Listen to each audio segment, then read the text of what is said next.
ये पांडवों की जो धर्मनिष्ठा थी ना, बड़ी विलक्षण थी। You have to understand them. हम आज के अपने विचारों के हिसाब से उनको समझेंगे तो I mean we will be doing injustice to them.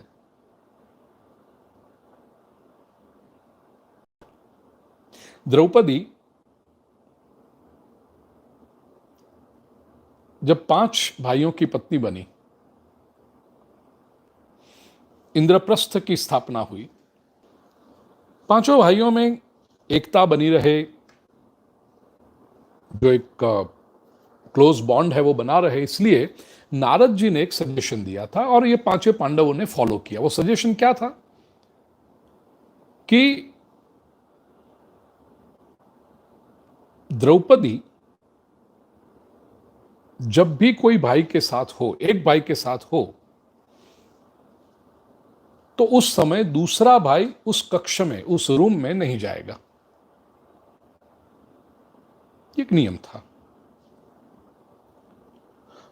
Narad ji ने जब ये सजेशन किया तो पांचों भाई एग्री हो गए कि नारद जी ये सबकी बात सही है।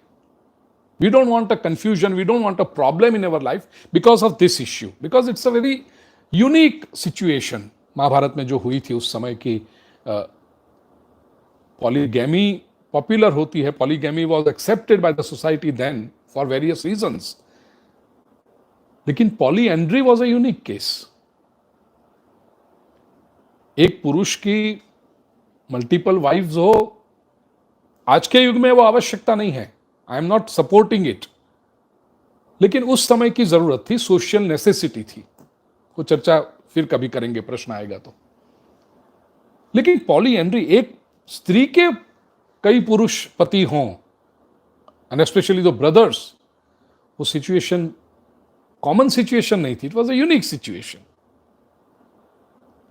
तो उसमें कोई प्रॉब्लम ना आए, नियम बनाए। नारद जी ने सजेस्ट किया तो पांचों भाइयों ने नारद जी की उपस्थिति में ही संकल्प कर लिया कि द्रौपद्या न सहासीनम अन्योन्यम यो भी दर्शयेत सनो 12 वर्षाणी ब्रह्मचारी वने वसेत। नारद जी, हम आपको वादा करते हैं, हम तय करते हैं पांचों भाई मिलकर कि यदि द्रौपदी किसी एक भाई के साथ होगी और उस समय दूसरा कोई भाई वहां जाएगा उस कक्ष में, तो भीतर प्रवेश करने वाला जो भाई है, डिस्टर्ब करने वाला जो भाई है, वो 12 वर्ष के लिए वन में चला जाएगा। He will go to forest for 12 years और ब्रह्मचर्य का पालन करेगा।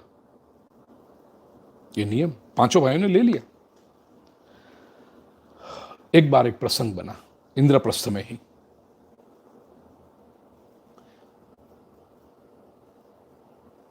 द्रौपदी युधिष्ठिर के साथ कक्ष में थी, रूम में थी, और एक ब्राह्मण रोता हुआ आया है, विनती करता हुआ आया है कि युधिष्ठिर का राज्य इतना अच्छी तरह से चल रहा है, पांडव समर्थ हैं, बहुत अच्छा इंद्रप्रस्थ का राज्य चल रहा है, फिर भी उसमें कई दुष्ट लोग अभी भी हैं, लुटेरे हैं, जो मेरी गाय को चुरा के ले गए हैं। राजा का धर्म है, क्षत्रिय का धर्म है कि ब्राह्मण का रक्षण करे, गाय का रक्षण करे, और लुटेरे मेरी गाय ले गए हैं। अर्जुन ने जैसे ही ये ब्राह्मण के शब्द सुने, उन्होंने जाकर अर्जुन ने उस ब्राह्मण से कहा कि विप्र, आप बिल्कुल चिंता न करें, डरे नहीं, आपकी गैया आपको मिल जाएगी। अब वो लुटेरों के पीछे जाना है, गाय को बचाने के लिए जाना है, तो शस्त्र तो चाहिए, और शस्त्र जो रखे थे कक्ष में, उसी कक्ष में युधिष्ठिर और द्रौपदी बैठे थे। संयोग, कोइंसिडेंस ऐसा था। अर्जुन के लिए धर्म संकट खड़ा हो गया, कंफ्यूजन खड़ा हुआ, मैं क्या करूं। एक तरफ वचन है कि द्रौपदी जब किसी भी भाई के साथ हो तो दूसरा भाई उस कक्ष में, उस रूम में प्रवेश नहीं करेगा, और दूसरी सामने ये ब्राह्मण है जो गाय की रक्षा के लिए आ रहा है, और क्षत्रिय के रूप में ये मेरा कर्तव्य है कि गाय की रक्षा करना, ब्राह्मण की रक्षा करना।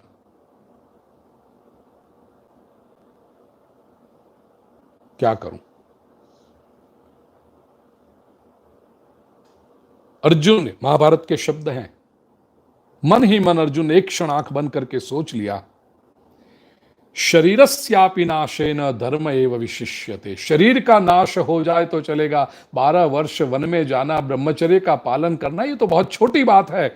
शरीर का नाश भी हो जाए फिर भी क्षत्रिय का धर्म होता है, कर्तव्य होता है कि धर्म की रक्षा करे। I should protect righteousness. तुरंत अर्जुन गया है जहां युधिष्ठिर और द्रौपदी बैठे थे, उस कमरे में जाकर के, उस कक्ष में जाकर के धनुष्य बाण लेकर के, अपने शस्त्र लेकर के निकला। ब्राह्मण से कहा चलो बताओ कहां गए हैं। लुटेरों को मारा, गाय की रक्षा की, वो सब करके जब वापस आया, ब्राह्मण को गाय सौंप दी, लौटा अर्जुन महल में, युधिष्ठिर के सामने हाथ जोड़कर खड़ा रहा है। बड़े भाई, भूल हो गई मुझसे, लेकिन परिस्थिति ऐसी थी, इसलिए मुझे आना पड़ा। आप जब द्रौपदी के साथ में थे उस कक्ष में, लेकिन हमने जैसा तय किया था, अब मुझे आप आज्ञा दीजिए, आप बड़े भाई हैं, आज्ञा दीजिए, मैं 12 वर्ष के लिए वन में जा रहा हूं। Yudhishthira as a true elder brother, उन्होंने कहा नहीं अर्जुन, मत जाओ, तुमने कोई हमें डिस्टर्ब नहीं किया है, इट्स फाइन। अर्जुन ने कहा नहीं बड़े भाई, नियम है, हमने तय किया है, यह संकल्प हमने किया है, and I must follow it. Yudhishthira being a Dharmaraj, बड़े भाई तो हैं ही लेकिन धर्म को जानने वाले हैं, तो उन्होंने ये समझाया अर्जुन से कि देख अर्जुन, छोटा भाई यदि बड़े भाई के रूम में जाए तो उसमें दोष नहीं होता। आज भी हम ये समझते हैं ना, बड़ा भाई छोटे भाई के कक्ष में नहीं जाना चाहिए जब छोटा भाई अपनी पत्नी के साथ हो। अब जैसे देखो देवर है तो बड़े भैया और भाभी के पास तो जाता है ना, भाभी ये चाहिए मुझे, भाभी ऐसा करो, ये आज भी हम मानते हैं।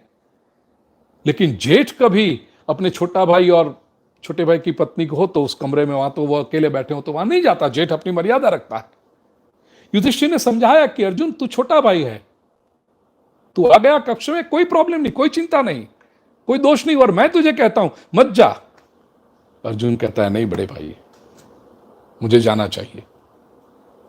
और प्रिय स्वजनों, अर्जुन 12 वर्ष तक वन में गया। यह अर्जुन की धर्म प्रीति है, यह अर्जुन की वचन प्रीति है। तो अर्जुन क्यों मोहासक्त होता है, क्यों स्वजनों को देख करके कहता है ये मुझे युद्ध नहीं करना, ये सब समझने के लिए we need to understand Arjun psychology, Arjun way of thinking. हम अपनी दृष्टि से अर्जुन को कमेंट करेंगे तो अर्जुन को इनजस्टिस करेंगे, और ऐसा कोई हमें अधिकार नहीं है। I think you should do this, I think Arjun should have done this, I think, अरे तुम हो कौन आई थिंक वाले? मजाक में कई बार मैंने कहा, लोग कहते हैं ना माय ओपिनियन, अरे तेरा ओपिनियन तेरी घरवाली नहीं मानती, तू दूसरों को क्या कृष्ण को मनाने चला तेरा opinion? My opinion is that, I think. इतना इंटेलेक्चुअल एरोगेंस मत रखो प्रिय स्वजनों। मेरी बुद्धि ये कहती है, आपकी हमारी बुद्धि की मर्यादा हो सकती। तो अर्जुन को सही अर्थों में समझे हम। और जैसा मैंने आज कहा प्रिय स्वजनों, अर्जुन और कृष्ण के बीच जो सिनर्जेटिक रिलेशनशिप है, ऐसी दिव्य रिलेशन हमारे साथ भी कृष्ण का बने, कृष्ण के साथ हमारा बने, इसलिए भगवत गीता का अध्ययन करना है। और कृष्ण के साथ तो बनेगा ही, लेकिन समाज में भी हमें, इस संसार में भी हमें सफल होना है, सक्सेसफुल होना है, इसलिए try to make such wonderful synergetic relationships, strong relationships, super energetic, synergetic यदि अर्थ करना हो तो।